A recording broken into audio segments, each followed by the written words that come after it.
Miss Liz, tea time, yeah. Making a difference, one cup at a time. Tea time. Yeah, Miss Liz, tea time, yeah. Making a difference, one cup at a time. Tea time. So be sure to grab your tea, grab a seat, and tune in to Miss Liz. Tea time, making a difference, one cup at a time. Tea time, yeah.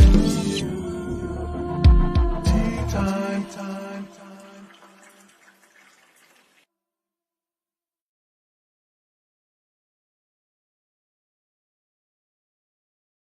Well, welcome to Tea Time. That's right, Miss Liz is here, and it is a Monday, so you know what that means. It means it's a rescheduled tea time. The official day for tea times are on Thursday, 3 p.m. and 7 p.m. But when I do a tea time on Monday, Tuesday, Wednesday, it's usually a rescheduled tea time, surprise tea time, or a returning guest tea time. So Miss Liz does all of the different kind of teas out there. So tonight I have the amazing Janice Burnette in the house, and she's an author and a former reading specialist. We're going to talk about inspiring children through Bible study, Bible stories.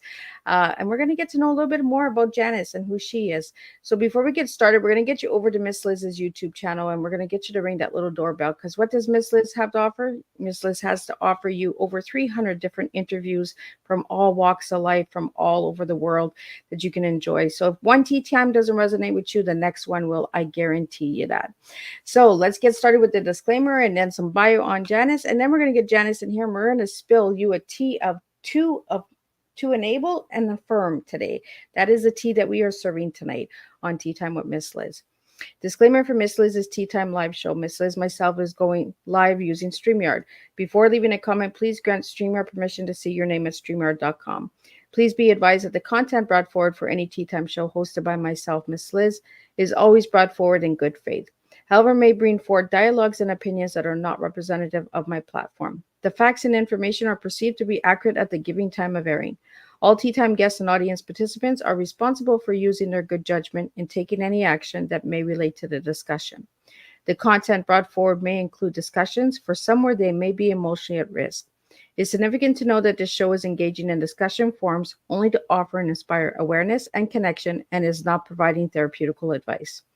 If you have any questions about the disclaimer or the panelist discussion, you may freely contact me, Miss Liz, through my email at bookingmissliz@gmail.com. Moving forward, should you choose to voluntarily participate in tonight's show in any aspect, I myself, Miss Liz, welcomes you. And should you decide that the show is not made for you at this time, I will respect those wishes, and we'll see you at a later show at a later date and time. And again, all Tea Time shows are done on Thursday, 3 p.m. and 7 p.m. Eastern Standard Time, unless it's a surprise tea time, returning tea time, or a rescheduled tea time. So now a little bit on my guest. Well, who is Janice? Well, Janice Burnette. Janice's story is one of dedication, passion, and unwavering commitment to education and community. From a young girl reading by the age of 5 to a seasoned reading specialist, Janice has continued to sprinkle her love for reading and teaching wherever she's gone. Through her unique journey from the mountains of North Carolina to the halls of Western Carolina University, Janice has inspired countless children and adults alike. Her experiences from being a band member to a church organist and even a radio station co-owner are as rich and diverse as many stories she loves to tell. So now let me get Janice in here, and let's find out a little bit more about Janice. So let's get some tea spilling. So you know what to do, guys. Keep sharing these tea times with all of your loved ones. So welcome, Janice. Glad to be here. Thank you for your time. So Janice, tell me, who was Janice as a little girl and who is Janice now? Oh, that's a good question. I think I was always kind of interested in learning. I was pretty active as a kid, a tomboy, you'd say. I had an older brother who taught me how to play sports, and I've done that all my life. It was a good start with him. He was the one actually taught me to read, because I was 2 years younger. When he came home from first grade, he taught me everything he knew. So that's how I learned to read early. And so I've loved it ever since. And so becoming a reading teacher just kind of fell in line with that. And I love it, reading teachers, right? Because I find that reading is missing in today's world. Yeah, I still like that paper in my hand. Right? That hardcover book. Yes. Well, and you get to see and imagine the illustrations and all of that as well, right? The pictures and images that are shared in books. So, Janice, let's talk about your books, the Bible stories that inspire children. And how did you come up with that book? Well, I had written just small stories for my children at school if I couldn't find something they were interested in. This is like first grade level. And I would write something, say, about horses or something that they liked that I couldn't find a book for. And then when I had grandchildren, I also wrote small books for them, things about their first day of school or the pets they had, that type of thing, and just gave them something to help them learn to read and enjoy it. Well, this time I needed a story to use with my preschoolers at church. And I couldn't find something that was written on the level that I could present to them in a readable format. But there are lots of Bible stories out there for children, but they have several lines on a page, or it's a complicated story. You can read to them and they could understand it, but it's not something they could read themselves. And so I decided just to write a story from the Bible. And I wrote the story about Jesus calming the storm.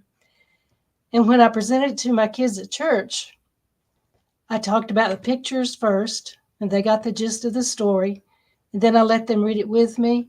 And then I pointed to the words and they actually read it. And so I thought, wow, it works with kids at church, not just at school. And so I gave each of them a copy and let them take it home with them and read it to their parents or whatever. And I talked to my daughter about it, and she says, you ought to publish some of this stuff. And so that's where it started. So how did you get the title Jesus Calming the Storm? The title? Straight from the Bible. Something that the children could relate to.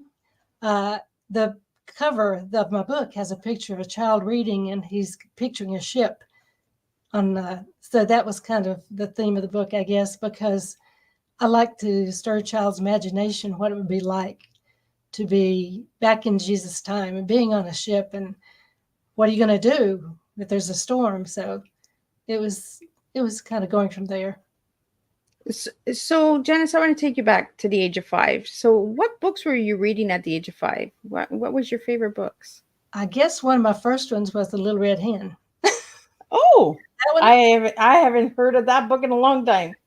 Yes, it was one of the first books I read to my son when I had him too. So I remember that one very vividly. When I was a child, and I don't remember exactly how old, but I'd say 5, 6, 7 along in there, the Belk's store downtown had a bookshelf, and they had all those little golden books there. Oh, yeah. And my mom told me that the store owners knew us and that they would let us stand there and read books while she shopped. Oh. So I remember those little books. Those are amazing little books, and they were easy reads. Mm-hmm. A lot of repetition and, familiar lines, that kind of thing. Yeah. So as you got older, Janice, and you became a reading teacher, were you like working in the library, or were you doing reading classes? Like how did that work? I worked in the public schools, and much of my time, about half my career, I'd say I worked with struggling readers. It was remedial reading or beginning readers who were having trouble. And those were with small groups, say 5 or 6, or with the reading program, it was a very intense one-on-one program. So that was really impressive, that the way that worked and how effective it was. But even when I went in the classroom and taught 30 kids at a time, I could still use some of those reading strategies. And the interesting thing was, some of the children I taught at 5th grade were those I had as first grade struggling readers, and they were now reading on grade level. That was a blessing, just to see that transformation in those years. So, Janice, you've always worked with like the elementary children? Elementary, yes. So ages 4 to 7, correct? Mostly, I did work with up through 8th grade. And then after retirement, I actually tutored some students in high school, but that was not in reading. It was general math and other subjects. So I want to ask you about struggling when you're reading. What causes the struggle? I think a lot of it is background,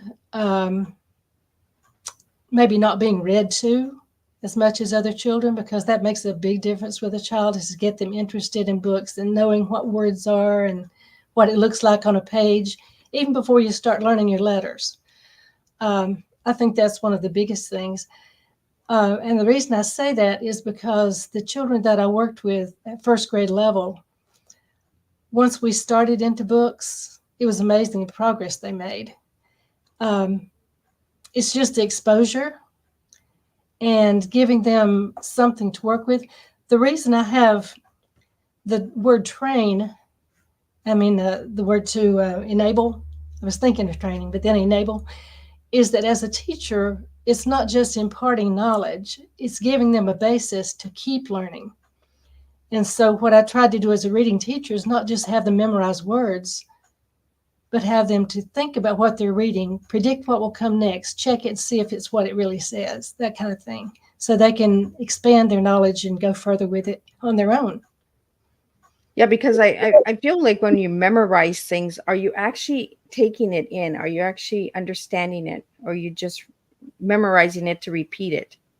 Mm-hmm. Right. I think that's true a lot of times. So Janice, when you're reading to your grandchildren and your children, what was your most special moment with them? Was it when they said thank you for the story? Was it the beginning of the story? Was it getting comfy for the story? What was it? One of my favorite times reading to my grandchildren is when my grandson was, I don't know, maybe 3rd grade. I don't remember for sure. But he was reading a book that he had checked out at school, and it was kind of a adventure, disaster, survival kind of story. And I was keeping the kids that weekend while their parents were away on a mission trip. And we stayed up to 2:00 reading that book. But we ain't telling mom and dad, right? After a while. But it was a Friday night. We could do it. But we read that book. He read a page, I'd read a page, back and forth, and we just couldn't put it down. Oh, I think it's really important to read to children. I think it's really important that we get that connection to story time and sharing. And I like that you did that 1 page at a time, because it was a bonding time as well, right? Connecting time. Yes. Very much so, yes. So do you do that as a teacher? How do you mean, reading to children? Of course. Like the connection, like when you're reading a story, do you get the student to read 1 page and then teacher read the next page, or? Oh, it depends on the situation. When I was doing the one-on-one with first graders, I did not read the book to them. I gave them some basis to start with, and then it was on their end to interpret and work it out. And I would just give them encouragement along the way, kind of thing. But as a classroom teacher, like I spent some of my career in 5th grade, and I would read to my kids every day. We had a novel or something that we were doing, or something that applied to one of our lessons. I'd fill it in with some kind of extra information. But I read to the kids every day, and I loved it. And I think they did too. They responded to the stories. Well, and I think it opens the imagination as well, right? Getting told stories and getting involved in the story, right? Oh, yes. And I think back in my school days, my first grade teacher read a book to us that became one of my favorites, of course. And then I can remember my 4th grade teacher reading to us, and the book she read became one of my favorites. So I thought, if that worked for me, it probably worked for other students too. And I hope that they would get into some of the things that I enjoyed, and they'd remember it for a lifetime. Absolutely. So Janice, now I want to go back to your book, the Bible stories. So how many stories are in your book? Okay, this book contains 3. They're very short because I wanted them readable, accessible, not too much to put on the child at one time. And they're written specifically for a beginning reader. There's only a few words on a page. The size of the font is large. The spacing is there, so you're not crowding words together. They can separate them easily. The vocabulary is like predictable to some degree, but it's not just words, it's telling a story. So they have to think ahead, what's going to happen in the story, what might happen next. Why did that happen? It's an involvement book, not just factual or whatever. So go ahead. So it's kind of like they decide the outcome of the story. Excuse me? So do they decide the outcome of the story? Oh, well, no, not exactly. But I want them, before they turn the page, what do you think? Oh, okay. So they're predicting what might be said on the next page. And it kind of gives them an idea of what the words might say, and then they can read what they think it is and then check and see if it really said that by knowing some of the letters and that type of thing. And you said the font is really big, so it's good for children that have visual impairment and that as well, correct? Well, and also for young children, it helps them to separate word from word, and it's not just a whole line of letters. So the space between the words is important too. Oh, I just learned something new. So spacing the letters helps you read better? Oh, well, it helps you separate words. That's the big thing.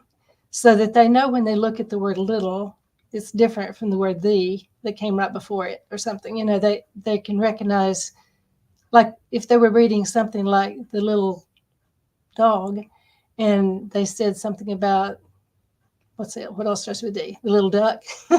Then they could check and see if that word is right. Oh, so that's interesting. It's a big deal. Mm-hmm. Oh, I always love when I learn something from my guests because there's always room to grow and learn more, So I want to talk a little bit about bedtime stories. Do you feel that it's important to read to your children before they go to sleep? I always did. Yeah, I read everything from Bible stories to fairy tales to adventures of Little House on the Prairie, all that kind of stuff. Oh, those were the good ones. Another reading story about my children, though. I was reading Charlotte's Web to my children when they were small. My son's 3 years older than my girls, but he was probably about 6 and they were a little bit younger. But they loved the story at the beginning. And when it got to the part where the animals started talking, my son gave up. He says, I don't like that story anymore. It's not real. Oh. Yeah, they were really into it until that part. So do you find by reading stories that it opens up the airway to communicate as well, right? To have that conversation of, what do you think of this character? What do you think of the storyline? Do you ever get into a good conversation when you're reading a story? Oh, yeah. Yeah. And I think it's more than anything, more than the story, it's a bonding time. Because that child has your undivided attention. And it's a very positive situation where they have your undivided attention. It's not one they begged for. It's one they get because they're your child. And it's very special to have that time together. Well, I think bonding time is really important. And I think we need to bring it back. We need more bonding time with our grandchildren and our children and, just getting that conversation going. And that's what tea time is all about, is getting that open discussion going and using words. So the words that you gave me for your tea, Janice, was to enable and affirm. So why those 3 words? You told me why for the to and enable. So why the affirm? Okay. I was thinking along my teaching lines there, not just life in general, but along my teaching lines. Enable means that you're not, as I say, teaching is not just imparting knowledge, but you enable the child to build on what they know, to expand their learning. And then when they get it, you affirm it and say, yes, that's exactly right. I'll give an example of that. Teaching my first graders. Like I say, it was one-on-one, just a single child. I had a child who had a really difficult home situation. And I was told before I taught her, be careful how you touch the child. She's very offended. And so I just sat beside her. I didn't pat her on the back or anything like that, like I might normally do to a child. And I was teaching her one day, and she did something in her reading, and she knew she had done it well. And she jumped up and gave me a hug. I could have cried. That's special. Well, I think there's so many children out there that are just lacking that bonding time, right? That's right. So as a teacher, can you give me a moment that outstands everything that you taught? Is there one extra special moment in your life of teaching that stands out? That had to be one right there. Goodness, it's hard to come up with a moment, so to speak. I think one of the blessings is that when you see your children later and they come up to you and say, you made a difference. And because of you, I like to read. Because of you, this, whatever. It's nice to know you made a difference in their life. I think teachers are really important. And I have a grade 7 teacher who made a huge impact in my life. So I know exactly where you're coming from, Janice, with that. You reach out 20, 30 years later and you say, thank you for remembering me, or thank you for seeing me or understanding me, right? It's deeply important. I want to thank you for your services as a teacher, because teachers don't get enough appreciation. So thank you for that. As teaching in a church, teaching in schools, teachers are really deeply important, and we don't give enough appreciation to teachers. So if anyone out there has a teacher that has left a moment in your heart and made a difference, share that in the comments and share that with Miss Liz. I'd like to know where all the teachers are, and maybe we can give a special shout out to all these incredible teachers out there. So, Janice, I want to get into the other two stories. So you gave me story 1, Jesus calming the storm. So could you tell me a little bit about the other two stories? Okay, one of them is about Jesus meeting the woman at the well. And that's kind of a tough story for children, but I wrote it because I had used it with my kids at church fairly recently. And the way I wrote it was the conversation between Jesus and the woman. And he would say something and she'd say, what? If the story, she didn't believe it. And then he'd tell her something else and she'd say, what? And she said a little bit louder. And then when he tells her who he is, she says, what? And in the writing, the words get bigger and bigger as she says it louder and louder. And she drops her pot and runs off to tell everybody. So I tried to make it as child-friendly conversation as I could. But that's one example with a woman at the well. And another one was the story about feeding the 5,000, which is a story that most children really relate to. All of them know what it's like to be hungry. They come in where we are and says, I didn't have a good breakfast. I want my snack now. And we have to have it certain times. But they can all relate to that. But I used some numbers in that one, like the number 5,000, which would be a new number for small kids to learn. But also when they're counting the loaves of bread and the 2 fish, have those numbers in the book. So things like that actually help the child in other ways other than just words. And another thing I did is at the end of the story, when they have all those baskets left over, I wrote the word, wow, because it's something special. And at the end of the storm, when the storm stopped, I put, awesome. They love that. It's empowering words, right? And they're really simple, and we don't hear them often. Mm-hmm. So Yeah. Janice, do you have the book there with you? I do. Could I see it? Okay. This way. Okay. There we go. So this is the incredible book that we're talking about tonight on Tea Time. So Bible stories for beginning readers. And I just love the image. Can you hold it up a little higher, Janice?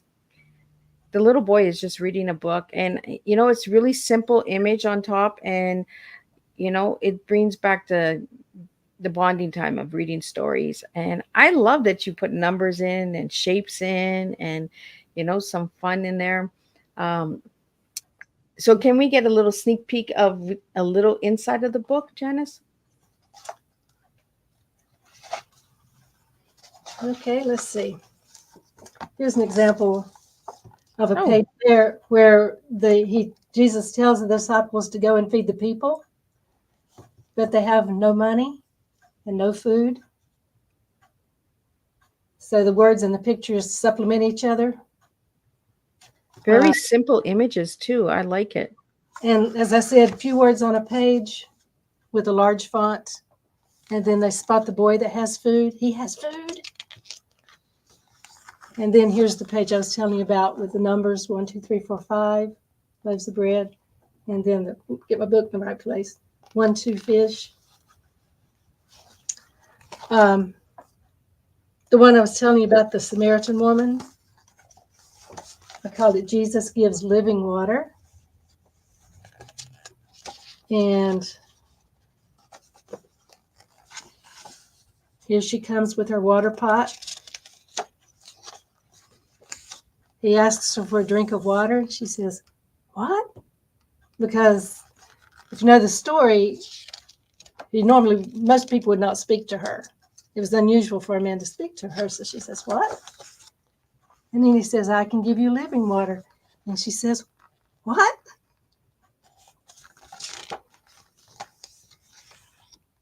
And when he says, "You'll never be thirsty," she says, "What?" again, but she says it even louder. And then when he tells her he's the Messiah, A big what? louder and drops her water pot. So the repetition and this gets the child into the story. They kind of feel what she's feeling, like, what? Even more information, what? So that's the idea of the book. I love it. It's very simple and very easy and playful. It's also educational. I really like the layout of it. Awesome job, Janice. I enjoy doing it. And the other thing is I wanted the pictures to be realistic, not cartoon-like characters, because I wanted them to realize that this is from the Bible, that it is a true story. It really happened. It's real people. And so I did not want cartoon characters in my book. Oh, I like it. It's almost like a elementary school workbook. Well, where you have but you come from a teaching background, right? I love the way that the bread and that as you can count the numbers, right? So it's an easy read. It's a playful book, and it shows you how to educate the mind as well as you're reading. Count the breads, count the fish, and I like it. It's playful. I like. We need more books like that. I'm a grandma, so I'm just loving that book. Well, even if you were using it to read to the children, I think you could probably enjoy it and have some fun with it and put the expressions in, that type of thing. Like when they're on the ship and it's, in the storm and they're saying, "Jesus, wake up," that kind of thing. I like the titles. The titles are nice and simple too, and they give a meaning as well. Right? Jesus calming the storm. Like there's so much storms in life that, it's very simple. I like it. It's really, I had no idea how the book looked and that I had the cover, guys. So I got to see the inside tonight along with all of you guys out there. So if anybody has any questions or comments that they'd like to share with us, be sure to send them to Miss Liz private DMs or put it in the comment section here. We'd love to hear from you. But Janice, I want to get into music because you learned how to play music at a young age.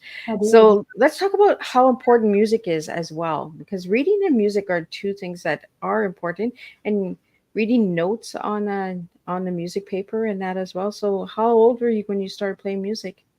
I started at age 9. Oh, wow. Took piano lessons. So I began playing at church probably about the time I was in 6th grade, and was playing pretty much. But I remember my music teacher telling me it was like reading. So you're not looking at one note at a time. You're looking at the whole line, and you're looking ahead to see what's coming ahead. So I think about it every time I'm trying to play a new piece of music. I'm trying to look ahead, see what's coming up. Kind of like a run, right? Like, let's run to the next page. I'll run here and see what happens. Right? It's like running the notes. So, how long have you been playing piano? Since the age of 9? Yeah, I was in 3rd grade, and been playing ever since. I took lessons until I was in high school, and my teacher was older and was not able to teach anymore. So I stopped taking lessons, but I've learned a lot more since then, just playing in churches and having, say, choir directors that would give me a piece of music that might not be easy, that I'd work on. So I've grown in my musical abilities, I think, even since taking lessons. So, have you passed that music talent on to your children and grandchildren? I would like to hope so. All 3 of my children were in high school band, so they all play musical instruments. My son also has picked up guitar and plays that just better than I play piano. He just really does well with guitar. And one of my daughters plays a French horn, the other plays saxophone. My grandson he's starting band now. He's playing trombone. My granddaughter is playing guitar in her church praise band. So I think it kind of goes with it. I think Janice's family's got their own little music band going on here. Yes, we've enjoyed doing some music together, but we don't do it often enough together.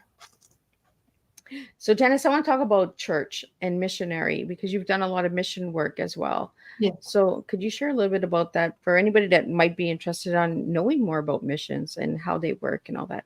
Right. I got into this, I guess, even as a child, because we had an organization at our church that was for girls to learn about missions. It was called Girls in Action, and we would do community things to minister to people, like go to nursing homes or go to places where people couldn't get out of their homes to go to church. We'd go to their homes and do things for them. Just various ministries like that, even as a young person. My mother was a nurse, and she worked at a home for mentally handicapped children. And so we got going there and helping children with different projects and working with the patients there. That's when I learned to play accordion, because we would go Christmas caroling and we needed some accompaniment. So my mom bought me an accordion when I was about, I think, 6th grade, along in there. And so I've been playing that since too. But that's mostly when I use that. It's like when we're going outside somewhere and I need that accompaniment to play accordion with the songs. But as far as missions goes, my first really big mission trip, I guess, was to Brazil. Oh, wow. Yeah, that's the first time I'd ever been on a plane too. But my husband and I went there in the early 90s and went to Sao Paulo. It was very, I'd say, eye-opening, but a tense time for me because I'd never been out of the country. I wasn't in a situation before where I didn't speak the language. That was really tough for me to feel comfortable. But we had an interpreter with us most of the time and really made some good friends there. And it really was a blessing. Before we came home, we just talked to each other and said, we've finally done something well with our lives. It just really made that much of an impact. When our children were just ending high school, we decided we wanted to do something with them as a family before they left home and do some kind of trip. So in our church, which is a small church, we probably had 50 people on Sunday morning or something, but we had a good youth team. 3 of the kids were ours, but we had several more. And we put them together and worked on a project, practiced several days, weeks. And we went to South Carolina to Hunting Island and did a day camp for kids at the campground there. That was a really special time to have our whole family working together on that particular trip when they were friends too. Since then, my daughter got her degree in religious education and was able to spend several, summers in South America and China and different places that she's been on mission trips. And so she got me to go to Africa with her. I can't believe now that I actually did that, just the two of us. But she had a friend that was over there and needed some workers to supplement some things they were doing. She said, we'll go. And she called me and says, Mom, let's go. And we did. So I have had the opportunity to do that. And with my church, of course, going to Moldova a couple of times. Oh. That was very, very sweet time. Learning to speak a little bit of Romanian and even less Russian. But we speak about the music. That's been important to me too, because in Brazil, I learned several songs in Portuguese that I could come back and use when I'm teaching about that with my children. I learned some songs in Romanian that I could use when I was teaching about Europe. So it's been a fun time with language. I took French in high school, but I think I know about as much Romanian and Portuguese as I'm French. But the languages are interesting to me, and I love to sing songs in different languages. Well, I think it's important to learn all the different cultures and languages as well, right? And I think it gives you an understanding of different traditions as well, right? Through the notes and music and reading. Did you learn how to read in different languages as well, Janice? Some. I'm not fluent in any of them, but I like to explore them. And I know enough to make my children feel like I'm smart. Oh, well, that's always a good thing, right, Janice? I know just enough. So what age were you when you got your, I'm just looking here. You got your early middle grade education. So what age were you when you got that? I was 21. I graduated in 3 years and got that. And then I did a year's internship work at the same time that I got my master's. It was a special, is a program through the university that they offered for teachers who wanted to do that intense work for a year. And we were supervised by the university and did a lot of videos of our classes, and the professors would actually come out to the school and work with us, that type of thing, as an internship for a year. And I got my master's through that. So how long does it take to get your master's? It takes longer now, I think, but I did that within a year. Oh. Yeah, it was 1 year of really intense study and research, and we actually used our children that we worked with as our research project. And how long does it take to become a teacher?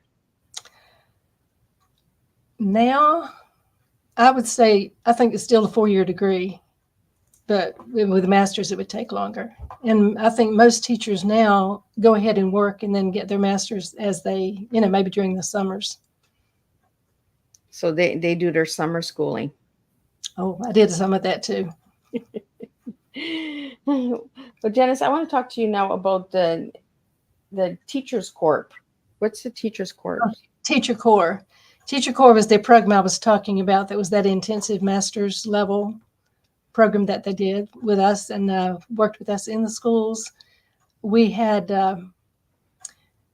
special training, like they wanted us to teach a certain way, and we would do that and try it out and see how it worked with our kids. It was kind of an experimental program, but I learned a lot through that about actually how to work with kids and what helps children learn, asking questions instead of telling everything, this kind of thing. It was a very worthwhile program. Well, I mean, it sounds like you had an amazing time learning a lot, growing a lot. Are you still learning a lot today? Oh, I'm continually learning. I'm learning that 3-year-olds sometimes make their own rules. Right? And that, better to go with the flow than it is to make our rules for them. So just let them kind of lead, but then guide them through what they're wanting to do. absolutely. So, Janice, I want to get into your 540 broadcasting company. What is that all about? Now. So when did that start, and how's that going for you? Okay. My husband worked in broadcasting out of high school. That was what he was interested in. And then went to broadcasting school in Atlanta, came back and worked here in Bryson City, then went in the military. And when he was in the military, he was a Marine and was sent to Vietnam. But when he got to Vietnam, they needed someone to work at the American Forces Vietnam Network. So he applied and got his job there at the radio station, TV station there in Da Nang. And that's what his service was while he was in Vietnam, was working in TV and radio. So when he came back home, he was invited to come here to Silva to do broadcasting. And so he worked there for several years, and then things changed. He did other things, even pastored churches for a while. We did for about 20 years. But this station went off the air. It's a small town, and the person that owned it didn't think it was worth it to keep it, I guess. So the county commissioners came to Roy and says, would you get it back on the air for us? And so we did. We bit the bullet. So after I retired, this is my retirement job. I keep the books. So what do you like about the radio? Oh, it's an interesting thing. I found out a lot about how it works, all about towers and all this electronic stuff. And I helped my husband broadcast ball games. That's kind of interesting. Yeah, we do the high school ball games here in Silva. And so I knew a lot about sports, and I just decided I'd like to do that, and I just go with him.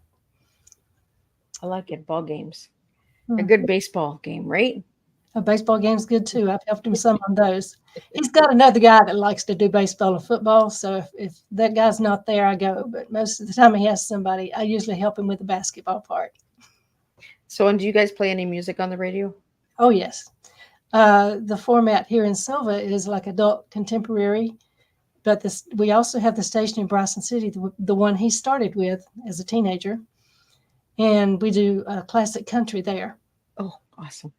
Yeah. And then he has special bluegrass and gospel music on weekends. So anybody wanted to listen to that radio station, what channel is it? Okay, the one here in Silva is 540 AM or 105.7 FM. The one in Bryson City is 94.1 FM. I've got those numbers down now. She's got it all down pat, right? We want to get those numbers out there because you're talking to a girl of my heart. I'm a classic country girl. I like the old. My favorite artist was Tammy Wynette. So there's no other Tammy out there. Stand by my man. Right? Well, that's one of the songs that I grew up on. But as I got older, it was Apartment Number 9 and I Don't Want to Play House and all of those ones, right? Good old storytelling through music. Oh, that's it. The stories that country music tells. There's some good songs out there that just, you can relate to, and the ones that make you cry. Absolutely. So who's your favorite, Janice? Oh, my. I always liked Marty Robbins. Oh, he's good too. Yeah. Right my way. But and we get to represent the station at lots of times, though. I enjoy that part of the job, like at festivals and that kind of thing. And like just last week, they had here in Bryson City what was called the Singing in the Smokies. It's gospel music that people from all over the country come here, and they have it every night over the July the 4th holiday weekend. And we got to represent the station while we were there. So it's interesting to be a part of the community and support different things that go on like that. I really like the flow of the tea tonight because it's bringing in reading and arts, music and tradition and classic and history all in one, right? And it's making a really beautiful cup of tea here. These are things that we need to start bringing back to the table so that we can understand real storytelling, and understand one another as human beings as well. and have some more compassion for one another. I love that, reading, storytelling, and words, numbers, it all goes together, right? It makes a good pot of tea. If you add one lump of sugar and two creams and the pot, you got 1, 2, 3. So there's a way of bringing in numbers and storytelling as well. Yes. And the other thing is our stations are in small towns. Sylva and Bryson City, both small towns. And I think there's something to be said for that. Yeah. I've visited cities, but I'm always glad to be home. I love the mountains here, and I love the small town feel. Absolutely. I come from a small northern town. On where I am now, it's a semi-city or community. It's a larger. I come from a small population as well, and the connection through music and family time and bonding. I don't feel that in larger communities. I find it's everybody's hustle and bustle, right? Like rush, rush, rush. Where the smaller communities take in pace, I find a lot more. So. Yeah, we still garden, that type of thing. So another hobby. So tell us a little bit about your hobbies, Janice. Well, we've got the music and the reading and do the gardening. I sometimes like to arrange flowers. Just depends on what I've got in the garden. I always bring in fresh flowers. But we have a vegetable garden with beans and tomatoes and potatoes and corn, all that kind of stuff. Okra this year, we got a bunch coming in. I love to can, put up things, put up vegetables, or freeze them, whichever way. I like to hike the national parks and the state parks and things like this. Whenever traveling, I always like to try to find a trail that we can follow. It's always interesting to do that. And the other thing about teaching, I taught about a lot of places, but now that I've retired, I've gotten to see a few of them, and that's kind of nice. So, Janice, you talked about canning. So is like canning pickles and meats and stuff like that? Most of the vegetables, beans and tomatoes, mostly. I had a guest, I think it was season 3, or maybe it was season 4, and her and her husband created a cookbook, which I have here, and they have some really cool canning recipes in there. So I'll have to send you that, and That sounds tea time is done. So connect you guys. You might have some cool recipes to share, right? That's what Miss Liz does. Miss Liz connects her guest. I did experiment a little bit the past few years and made some things I hadn't done before. Actually made some salsa, turned out pretty good, and some apple butter. Love that. Oh, apple butter. I haven't had that in years. Yes, that's one of the things I had as a kid, but now it's kind of fun to make. Yeah, you're bringing back good memories. My grandma used to make apple butter. Bet you can smell it too, can't you? I can almost taste it. Oh, that, yes. All that cinnamon stuff. So, Janice, let's get back to the Bible stories before we're almost at the end here. I want to get back to the stories. So if anybody wanted to get that book, where could they purchase this book? Okay, it is definitely available from the publisher at Westbow Press.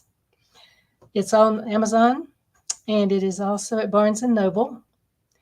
And I was hoping it'd be on the website. I can go ahead and give you that address because it will be up soon.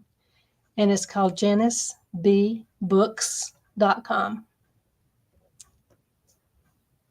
Let me just get that into the comments here, and I'll get that up so people can check out that website. So Janice B, the letter B, books.com. Janice B books.com. I'm going to put it up. Let me know if it's right. If there's anything I need to fix, then I'll fix it. Let me get that up there for everybody. So did I do it right, Janice?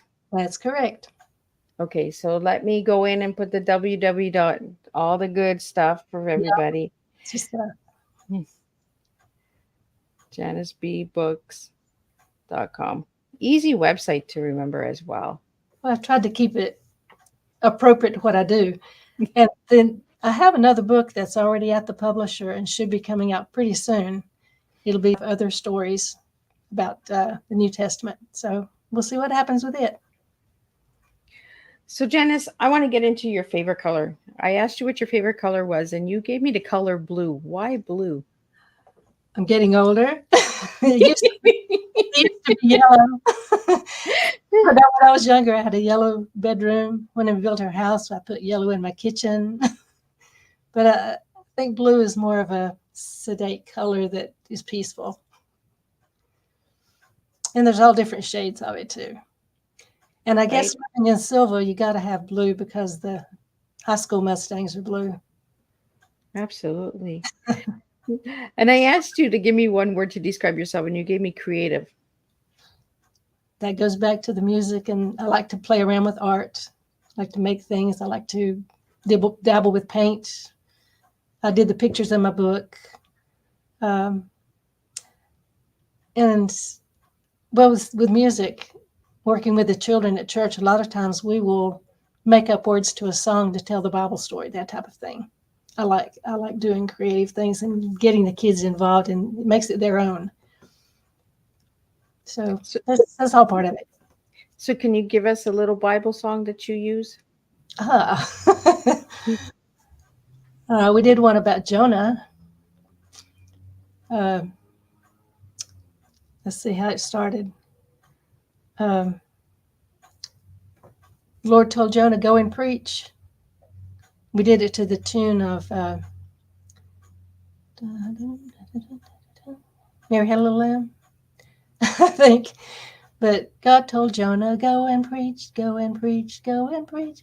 God told Jonah, go and preach. He should obey the Lord. And then we said, Jonah ran away from God, like that. Just kept telling the story with each verse. Oh, I kind of like it. It's so playful. Nursery rhymes and poems and songs and jingles. We need to bring all that stuff back. This is going to take you back to the past and have some fun.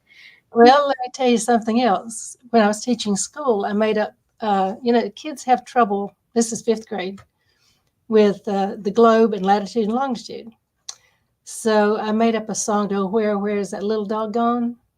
But I put where is that latitude line? Where can it be? The lines run east and west, measure north and south, that kind of thing. I put that in the words. So they learn latitude and longitude by singing. Oh, that's cool. Yeah, I learned my 4 directions, north, west, east, and south, from never eat shredded wheats. Yeah. That are really good to help us.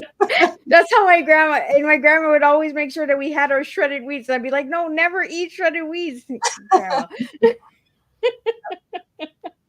But that's how she taught me how to know north, west, east, and south. She used to tell me, never eat shredded wheats. And then she'd be, here's your bowl of shredded wheats. And I'd be like, no, you said never eat them. So Janice, I noticed here in your bio that you also write poems. I have written a few, not published, just for family or friends or whatever. I enjoy that too. So have you ever published any of your poems? No. Do you think you ever will? Probably not. I wrote a poem to my husband when our son was born, and on Father's Day when the children were born. I wrote a poem for my mom when she was 80 at her 80th birthday, but I put it to the text of the Gettysburg Address, 40 and whatever years ago, that this continent brought forth a woman named Reba, whatever.